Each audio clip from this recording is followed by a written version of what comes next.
एक गांव में करमू नाम का एक चरवाहा रहता था। वो गांव की सभी भैंसों को जंगल में ले जाकर चराया करता था। वो बहुत मेहनती था, लेकिन वो बहुत चालाक भी था। वो बड़ी ही चालाकी से सभी भैंसों का थोड़ा थोड़ा दूध निकाल लिया करता था और उसे बड़ी चालाकी से बेचकर अपनी कमाई किया करता था। ये ठीक है, आज भी काफी दूध इकट्ठा हो गया है। गांव वालों को पता भी नहीं चलता और मेरी ऊपरी कमाई भी हो जाती है। चलो चलो भैंसों, खाओ खाओ, जितना खाओगी उतना ही दूध भी तो दोगी तुम। सभी भैंसों से थोड़ा थोड़ा दूध निकालने के कारण उसकी चोरी का गांव वालों को पता भी नहीं चलता था। एक दिन करमू भैंसों को चराते चराते जंगल के काफी अंदर निकल गया। तभी उसकी नजर वहां पर एक तपस्या कर रहे साधु पर पड़ी। करमू चुपचाप हाथ जोड़कर साधु बाबा के पास बैठ गया। थोड़ी ही देर में साधु बाबा ने अपनी आंखें खोली। करमू ने साधु बाबा को देखकर हाथ जोड़कर उनसे पूछा, महाराज प्रणाम, कहिए मैं आपकी क्या सेवा कर सकता हूँ। साधु बाबा ने हाथ से पानी पीने का इशारा किया। करमू भागा भागा गया और पानी के साथ साथ थोड़ा सा भैंसों का ताजा दूध भी ले आया और उसने दूध और पानी साधु बाबा को पीने के लिए दिया। साधु बाबा पानी के साथ साथ दूध पीकर बहुत खुश हो गए। बच्चा, हम तुम्हारी सेवा भाव से प्रसन्न हुए। हमने तो सिर्फ पानी मांगा था, लेकिन तुमने हमें भैंस का ताजा ताजा मीठा दूध भी पिलाया। कहो क्या मांगते हो। बस महाराज, मुझे तो एक ऐसी भैंस दे दो जो बहुत सारा दूध दे और जिसका दूध कभी खत्म ना हो। और महाराज, बस मेरी गरीबी दूर हो जाए। मुझे ऐसी भैंस मिल जाएगी ना तो मैं तो उसे सोने के घर में रखूंगा। करमू की बात सुनकर साधु महाराज ने हंसते हुए मंत्र पढ़कर हाथ हिलाया। तभी उनके सामने एक अच्छी ताजी भैंस खड़ी हो गई, जिसे देखकर करमू बहुत खुश हुआ। साधु बाबा ने वो भैंस करमू को देते हुए करमू से कहा, बच्चा ये लो, जैसी भैंस तुमने मांगी थी वैसी ही है। इसका दूध कभी खत्म नहीं होगा। हाँ, लेकिन ध्यान रहे, तुमने इसे सोने के घर में रखने का वादा किया था। अपना वादा मत भूलना। जी महाराज, मैं इस भैंस को सोने के घर में ही रखूंगा। और ऐसा कहने के बाद साधु महाराज जंगल में कहीं गायब हो गए और करमू जादुई भैंस को अपने साथ लेकर गांव आ गया। करमू ने बड़ी चालाकी से भैंस के लिए एक मिट्टी का घर बनाया और उसे गोल्डन पेंट से पेंट कर दिया।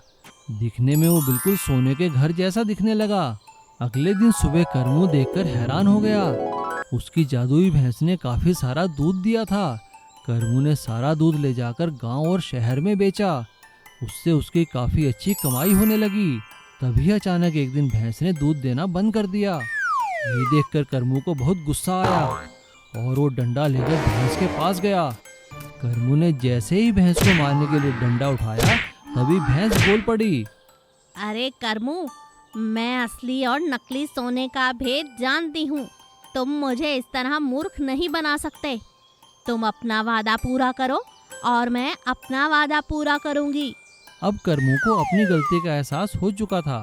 उसके बाद जितने पैसे पड़े थे उससे उसने एक बहुत बड़ी सोने की चेन बनवाई और उसे लाकर भैंस के गले में डाल दिया।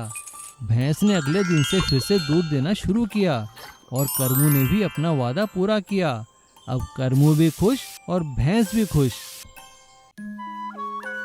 घमंडी भैंसा और रेलवे क्रॉसिंग। रामनगर में जग्गू नाम का एक आदमी रहता था। उसके पास एक भैंसा गाड़ी थी, जिसे कि उसका भैंसा चलाया करता था। वही भैंसा गाड़ी जग्गू की रोजी रोटी का साधन था। जग्गू बहुत ही अच्छा और नेक इंसान था। वो अपने भैंसे को बहुत प्यार करता था। वो उसे अच्छा अच्छा खाना खिलाता और उसे नहलाता धुलाता भी था। और वो भैंसा गाड़ी पर जरूरत से ज्यादा सामान कभी लोड नहीं करता था। अरे भाई जग्गू, ये 2 बोरियां और लाद ले।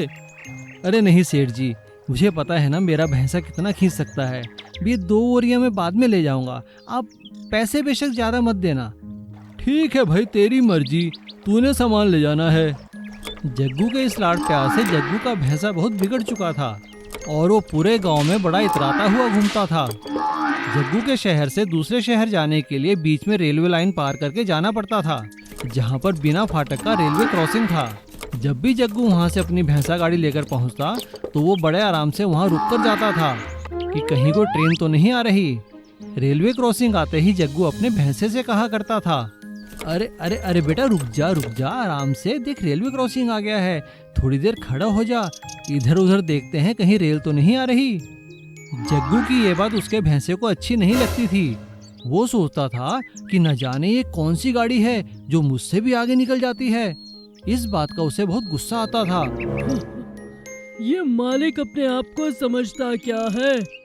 मैं इस इंजन से हार नहीं मान सकता। जब देखो इस इंजन के आगे मुझे रोक देता है। मेरी ताकत को आंकना इसे नहीं आता। एक बार अगर इसने मुझे छोड़ दिया ना, तो इस इंजन से आगे निकल कर दिखा दूंगा। लेकिन जग्गू के गाड़ी पर बैठे होने के कारण वो कभी अपनी मनमर्जी नहीं कर पाता था। बस वो गुस्से में ही अपने नथुने फुलाता रहता था। जग्गू का भैंसा हमेशा ही मन में सोचता रहता था कि उसे कब मौका मिले और कब वो रेल की गाड़ी को टक्कर दे। एक दिन बहुत जोर की गर्मी पड़ रही थी।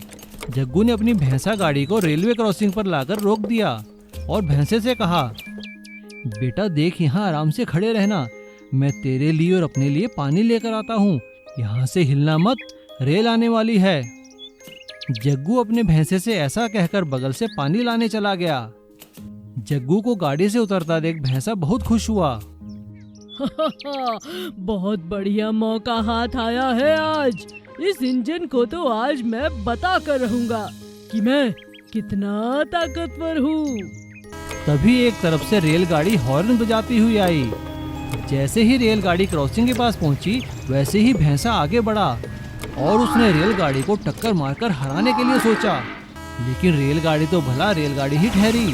बेचारा भैंसा रेलगाड़ी के नीचे आकर कटकर मर गया और जग्गू दूर से ही देखकर रोने लगा। ये क्या किया तूने? मैंने तुझे इतना समझाया था कि रेलगाड़ी के आगे मत आना, मत आना। आज तेरे घमंड के कारण बेटा तूने अपनी जान ले ली। इसीलिए कहते हैं हमें बिना सोचे समझे कोई काम नहीं करना चाहिए।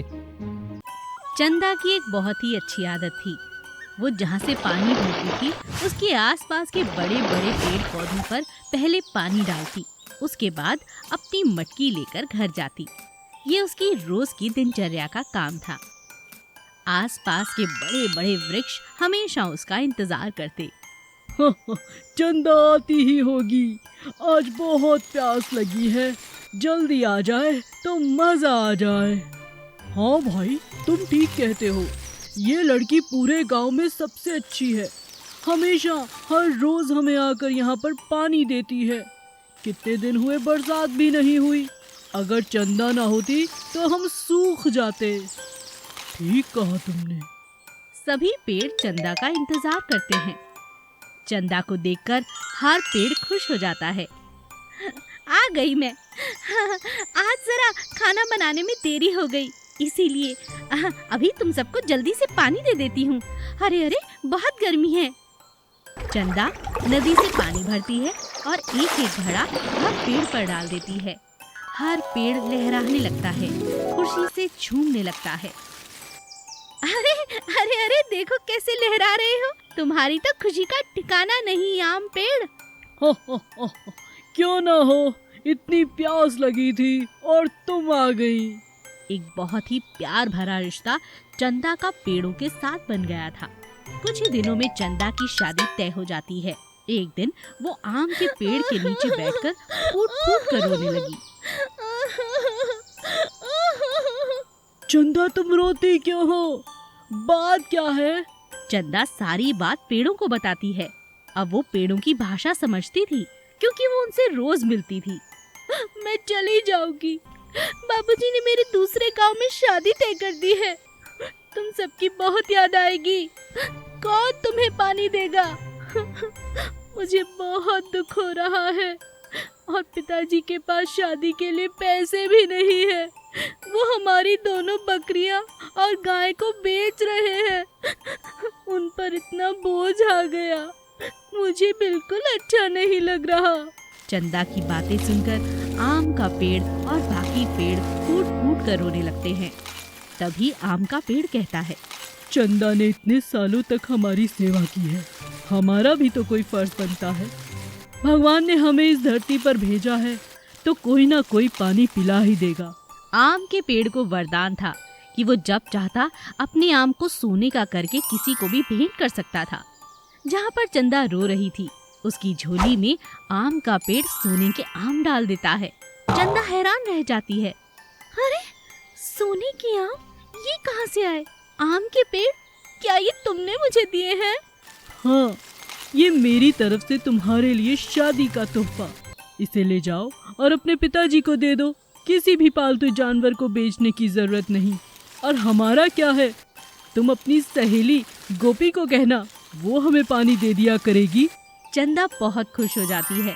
सभी पेड़ों को गले लगाकर वो अपने घर लौट जाती है।